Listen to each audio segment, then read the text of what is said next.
So tonight, I'm going to teach you how to become a speed cuber. Now, this is a skill that upon completing it, you'll feel as though you can achieve anything. And you might be thinking, well, why would I want to become a speed cuber? Isn't that too hard? Why would I want to solve a Rubik's Cube as fast as I possibly can? Isn't that's something for only super geniuses are able to do, right? Well, I don't think I've ever heard of a skill that's more over-exaggerated in the sense of intelligence than being able to speed solve a Rubik's Cube. The youngest solver in the world is 3 years old, and the oldest solver in the world is 90. I've taught so many people how to do this over the past 7 years. I've taught past girlfriends. I've taught my dad how to solve it when he was 52. I taught my sister how to solve it when she was 10. And there's no one that I've ever taught that has been unable to do it. So everyone has the capacity to learn how to solve this. And another common misconception that I often hear is, don't you have to be good at math to be able to solve a Rubik's Cube? Which is also a huge misconception. While I will say that there's a lot of mathematical theory behind the idea of the Rubik's Cube, there's absolutely no math involved in being able to solve it. It's similar to the idea of using a computer. We can all use Twitter, we can all use Facebook, and are familiar with social networking, but that doesn't mean that we have to be experts in computer programming to be able to do this. And then I often hear, well, there's a trick to it, isn't there? Isn't there some kind of special pattern that you always recognize and be able to solve it? Well, there's a nugget of truth to that. But what's important to remember is that everyone has the capacity to solve the Rubik's Cube. When you first learn how to solve a Rubik's Cube, when you first go into your toy chest and you rustle out your old cube from probably when you were a child, and you go to YouTube or Google and you search how to solve a Rubik's Cube, the first result will come up here was this How to Solve a Rubik's Cube by Dan Brown here. It's a very old tutorial. It's probably the first one on the internet. It's got 28 million views, and hundreds of thousands of people have learned how to solve this using this method over the years. Do not use this method. At all costs, stay away from this video. I have taught dozens of people how to solve the cube, and every time I come across someone that knows how to solve the cube, chances are that they've learned from this tutorial. The majority of people in the world today probably have learned from this tutorial. The problem is, this man is not a speed cuber, and he does not know anything about being able to solve the cube. In the past maybe about 3 minutes, he doesn't know the idea of how to get faster. And his method doesn't allow you to segue into a faster method. So often, when I ask people if they can solve it and they say yes, and they say they want to get faster, I explain to them how they can get faster. But then they realize that they learned a bad method and they'll have to alter their ways a little bit before they can progress. And then they are immediately turned off to the idea of speed cubing. You don't want to get any faster. But if we look down here at this video here at the bottom, How to Solve a Rubik's Cube by this guy, Bad Mephisto, this has 2.2 million views. It's not as popular, but I recommend his video heavily. He is the greatest YouTube tutorial. He has the greatest YouTube tutorial on speed cubing that exists on the internet. And it's the first in a playlist of many videos that will allow you to get your times under 20 seconds. So, a lot of times people hear the word algorithm when they hear about speed cubing. One of the first things that you have to learn when learning how to solve a Rubik's Cube is algorithms. And when people hear the word algorithm, they think it's something fancy and complicated and nerdy, and that they'd rather play basketball when they hear about algorithms. But it's really not that complicated. What the idea is that there are 7 main steps to being able to solve a Rubik's Cube. And each of these steps corresponds to a different pattern that you have to learn. These patterns are, like I said, there's 7 or so patterns. Each pattern corresponds to a step. And each of these patterns has a series of turns that you will use to solve each pattern, none of them more than 7 or 8 moves.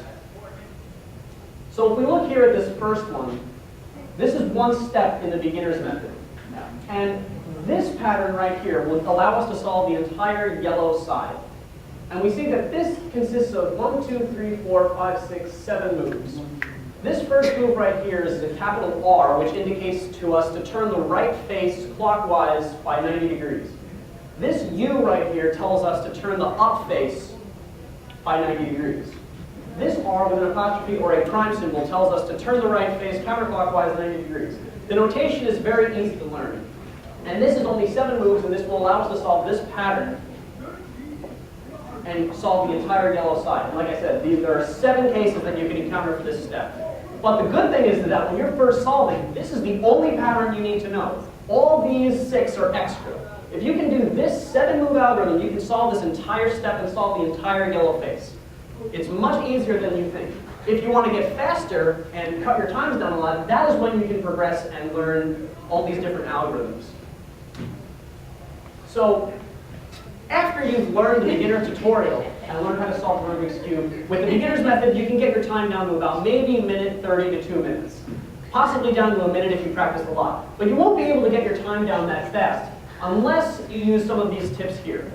So one of the main tips is using finger tricks. So we, as speedcubers, need to work on our finger dexterity. Those algorithms that I showed you on the previous page are just one of hundreds and hundreds of examples to solve all these different patterns. So what you want to do is you can look up different algorithms to solve all these different cases. And whichever one corresponds to whatever accommodates your finger dexterity the best is what you want to go with. My solves usually are around 5 to 6 turns per second. I work very hard to try to optimize my finger tricks and try to come up with algorithms that will best suit me. The world-class solvers can get up to about 8 to 9 turns per second. The other thing you want to do is you want to lubricate your cube. Usually when you go to Walmart, you buy a cube, you'll find that it turns like crap. So what you want to do is you want to use silicone spray. Silicone oil is generally what's preferred. There are also special lubricants that are produced specifically for speed cubing. They are commonly known as Rubiks Cube. And there's also, like I said, silicone spray. This is usually the way it's performed. You just take the straw off of the can and stick it in there and spray it. Another thing that you can do is you can break apart the cube, lay out all the corners and edges, and just give it a kick, spray across, let it dry for 10 minutes, then reassemble the cube, and it'll move like butter. It'll move like a dream. And also, make sure that you never, ever put Vaseline in your cube. It will eat away at the internal mechanism and will destroy your cube within a matter of weeks. Now, 3x3 can get very boring after a while. You don't want to continue solving a 3x3 over and over and over again. I would not have been doing this for the past 7 years if I was just continually, mindlessly solving just the 3x3. So you want to expand your cubing horizons. There are multiple ways that you can go about doing this. You can solve other twisty puzzles. There are other types of Rubik's Cube puzzles that you can solve. What I have here is I have a 6x6 cube. The main one is a standard 3x3. Right here we have the Pyraminx. This is a tetrahedron puzzle. Right here I have a Megaminx. This is a dodecahedron puzzle. And there are so many different ways that you can go about expanding your puzzle collection. You can make your own puzzles. You can take 2 3x3s and break them apart and reassemble and glue parts together and make a 3x3x5. The possibilities are limitless. So you can start your own puzzle collection, and then you can try to get into blindfolded solving. And blindfolded solving is another thing where people think, oh my goodness, this really is something for a super genius. There's no way I can do this. My mind doesn't work like that. Again, it's a very common misconception. Everyone can blind solve the Rubik's Cube. If you look at the traditional Rubik's Cube, there are only 20 pieces on it. There's 8 corners and there are 12 edges. So there's only 20 pieces in total. And if you can memorize the location of those 20 pieces and assign a digit to each number that you have to memorize, it's the equivalent to 20 digits. That's all you have to memorize. So if someone were to give you 2 different phone numbers and you were able to memorize these 2 phone numbers, that is the equivalent of the memory capacity that it takes to solve a Rubik's Cube. So all you need is not a very decent short-term memory. And even so, memory is something that can be practiced, learned over time. When I first learned how to blindfold solve, it took me 20 minutes to memorize just these 20 digits. And now I can get my memory down to 45 seconds. A good memory system will help you a lot. So you don't really want to memorize, okay, this edge belongs in this location and has to go to this spot. That's very tedious, and it works a lot better if you have a memory system worked out for each piece.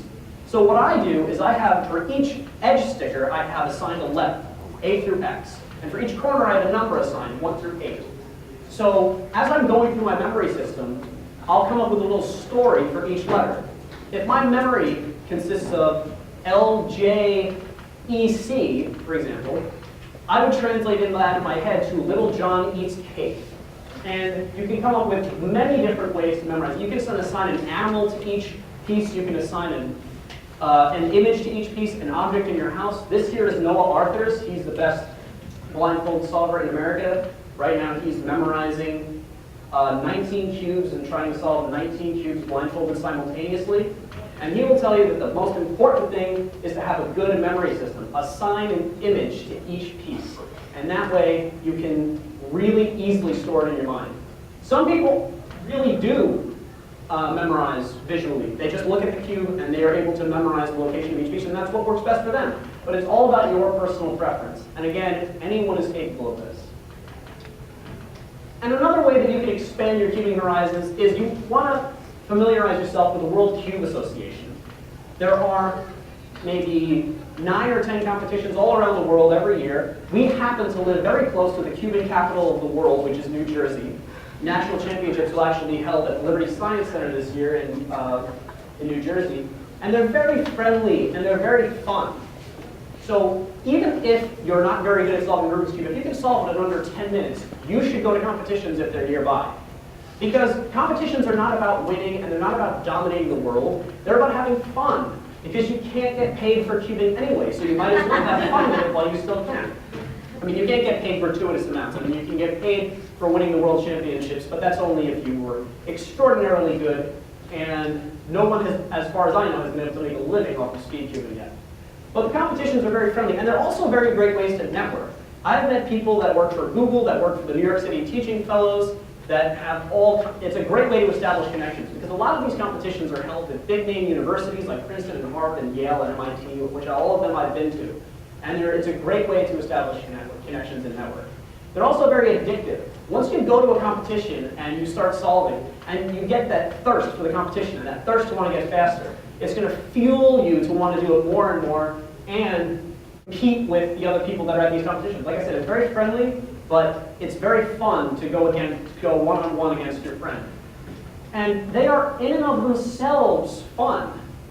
They just have a great atmosphere about them. I like to think of it as like a mini game show where everyone gets to showcase their skills.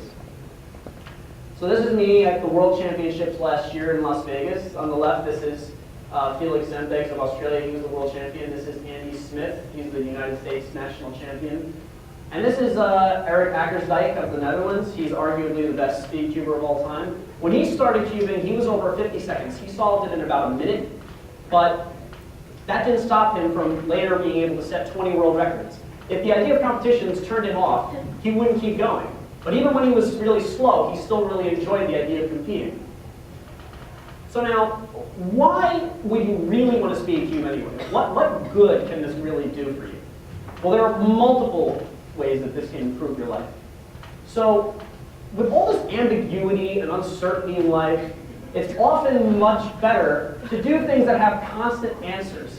There are 43 quintillion different combinations on the Rubik's Cube. And yet if you know the solution to be able to solve it, you can do it every single time, no matter how someone scrambles it. And there's only one unique solution. There's over 43 quintillion combinations, only one unique solution, and yet you can always do it. And then you think, well, if you can do that, there's nothing you can't do. The possibilities are limitless. If I can solve this Rubik's Cube, I can do anything. Also, as I said, new friends and competitions. It's always easy to make friends at these things. Everyone is looking to meet new people and connect. An improved memory. As I said, memory can be practiced, it can be learned, it can be improved upon. I don't have a photographic memory, but it really is something that comes with practice and time.